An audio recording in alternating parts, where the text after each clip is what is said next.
Il était vers 15 heures cet après-midi quand les 9 femmes et 3 hommes, membres du jury, ont prévenu le juge qu'ils en étaient arrivés à une décision face à l'accusée Sylvie Rochon. Nous, la poursuite, on doit toujours être moralement convaincus d'être en mesure de remplir notre fardeau.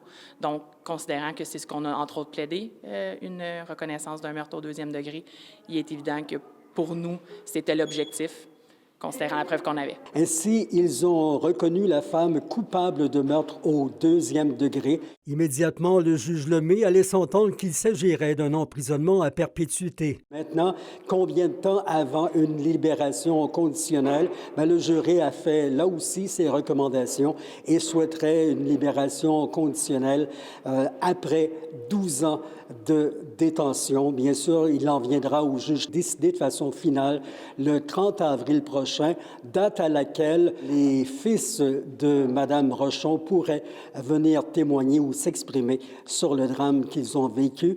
Les gens qui pourraient aussi avoir des choses à dire, qui ont été victimes de l'événement survenu le 30 janvier 2022, pourront aussi en parler.